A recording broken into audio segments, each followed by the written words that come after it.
Tony Dunn with the C3 Carolina Panthers podcast here, where we bring you the latest Panthers news and opinions from the fan perspective. Carolina ended Minnesota's 8-game win streak this week with a 31-24 victory that now makes them tied for first in the NFC South with the New Orleans Saints. Now, the Saints hold the tiebreaker, but if the Panthers win out and the Saints drop a game, Carolina could get that division title. The Panthers defense played well today, despite giving up some points that made this game a cardiac cats type of game in the end. Daryl Worley seized the momentum early with an interception on the Vikings' first possession.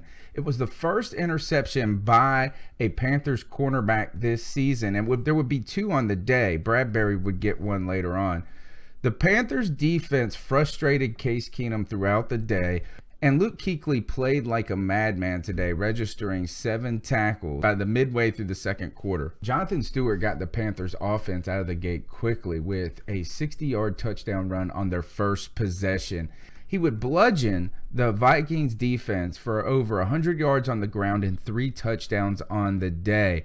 Add Cam Newton's 62-yard sprint to the mix, and the Panthers had over 200 yards total rushing against the Vikings defense that allows 77 yards on average per game on the ground. Carolina's offense put the Panthers defense in a good position, and so did Adam Thielen when he dropped 2 end zone passes on the same series that certainly would have taken back some of the momentum as the second quarter closed out. Carolina started to take over in the third quarter. Cam Newton's 17-yard touchdown heroics to Devin Funchess after the pocket started to break down really kicked things off. It really allowed the Panthers defense to tighten the chokehold. Peppers, Short, and Latulle harassed Keenum for the rest of the game.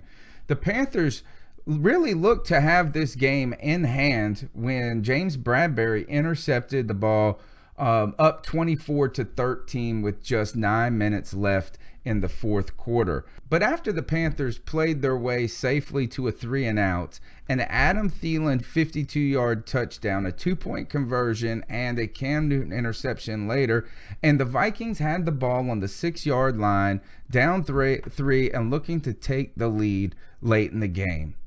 But Carolina's defense redeemed themselves for the big play they gave up by Thielen, and they held the Vikings to a field goal, giving the ball back to the Panthers offense with the game tied and on the line. Cam Newton's 62-yard dash, where he juked a defensive back out of his shoes, ended with a Jonathan Stewart touchdown, his third on the day. The Cardiac Cats took home the victory after one final defensive swarm, highlighted by K1 Short slamming Case Keenum into the ground. The late game mistakes and heroics surely overshadowed that this was Matt Khalil's revenge game against his former team. His revenge and that 15-yard personal foul face mask flag he got early in the game were certainly forgotten as the Panthers ran all over this Vikings defense. Carolina's offensive line held that fierce Vikings pass rush at bay, surrendering only 2 sacks on the day and contributing a ton to the Panthers' offensive success. Sure, Carolina made some mistakes on both sides of the ball today, and they got some breaks, but they also played one hell of a good game against one hell of a good team, and everybody got involved in this win. The run game, the defense, Shepard on special teams, Bradbury and Worley, the offensive linemen, it took everybody to secure this victory over Minnesota. Carolina is 9-4, and they have Green Bay, the Bucks, and the Falcons left on the schedule. The Saints are also 9-4, and they have the Jets, the Falcons, and the Bucks left on the schedule. But if the Vikings are also able to lose once, Carolina could have an outside shot at getting the number 2 seed if they can secure that division championship. Despite all the speculation, one thing is for sure: Carolina has to win to get in.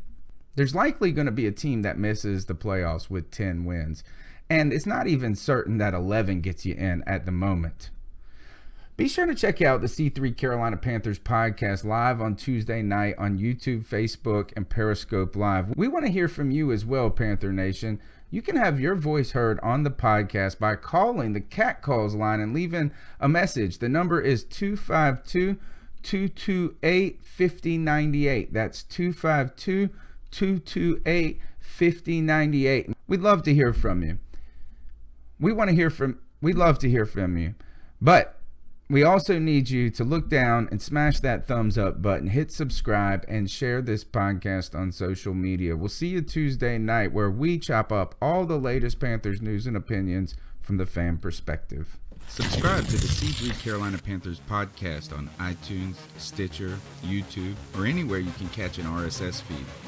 Check out CarolinaCatChronicles.com for the latest Panthers news and opinions from the fan perspective. Great cash, homie.